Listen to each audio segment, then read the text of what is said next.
De peur qu'il y ait trop de monde. Donc moi c'est Information Défense des consommateurs salariés CGT des Landes.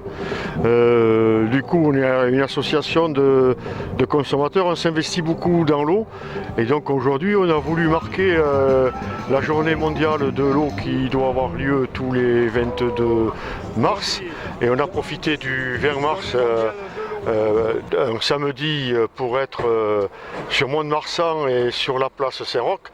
Malheureusement la mairie s'est distinguée pour nous interdire d'être sur cette place emblématique où on aurait pu aller à la rencontre des usagers et puis du public.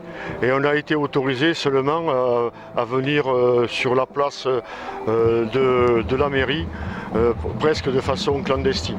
Voilà, donc c'est vraiment dommage que la mairie n'ait pas respecté le droit à l'eau et n'ait pas voulu qu'on manifeste vraiment cette journée sur l'eau. Notre journée mondiale de l'eau, c'était aussi pour dénoncer l'augmentation importante de l'eau depuis 2 ans.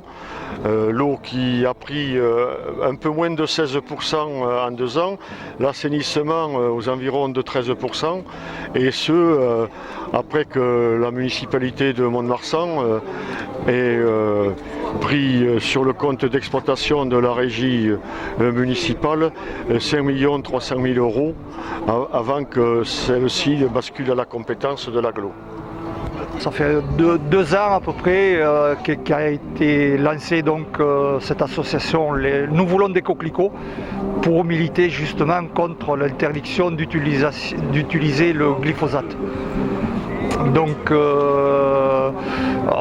on reprend la thématique à chaque manifestation, que ce soit donc là la journée mondiale de l'eau ou des manifestations sur le bio notamment qui eux-mêmes sont contre les pesticides.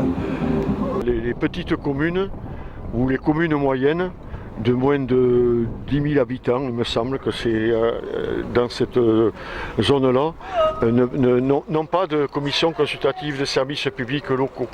Nous, ce qu'on revendique, c'est qu'il y ait des comités d'usagers partout, y compris dans les petites villes, dans les petites régies. C'est intolérable et inadmissible que ce soit seuls les élus qui aient leur mot à dire. Nous, on demande que ce soit les usagers de l'eau qui s'investissent dans tous les lieux où se décide la politique de l'eau. Donc il y a beaucoup à faire dans ce sens-là, y compris dans les grosses agglomérations. Du coup, ceux qui sont désignés pour participer aux commissions consultatives des publics locaux, ce sont les maires qui décident avec leurs conseils municipaux. Toutes les commissions. Voilà. Donc je donne l'exemple où quand il y avait la régie qui était sous la gouvernance de Mont-de-Marsan, de la ville de Mont-de-Marsan, en tant qu'association de consommateurs, on participait à la commission consultative des services publics locaux. Depuis que ça a basculé à l'agglo, je m'interroge parce que je ne connais même pas les associations qui ont été retenues pour siéger à la commission consultative des publics locaux.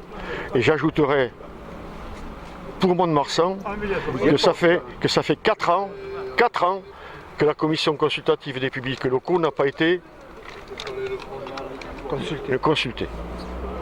Que l'ensemble des associations soient représentatives et leur mot à dire au niveau des conseils d'administration des gestionnaires de l'eau, pour que les abonnés soient directement concernés par les choix qui sont faits par rapport aux élus. Et donc participent au bon fonctionnement des gestionnaires de l'eau, des actions faites pour faire avancer la qualité de l'eau. Les commissions consultatives, elles ont qu'un rôle consultatif.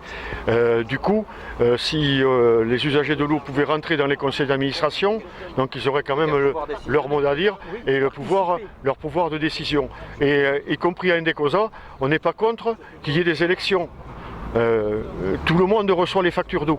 Donc une élection au suffrage universel pour élire les représentants des usagers au niveau d'un conseil d'administration serait, à mon avis, une grande victoire démocratique. On n'y voit pas clair parce que justement, il n'y a pas les associations qui sont partie prenante dans la gestion de l'eau. Et c'est là où il y a un problème. Ils sont en fait, les associations deviendraient garants de la transparence de l'eau. Et c'est pas le cas aujourd'hui. La preuve.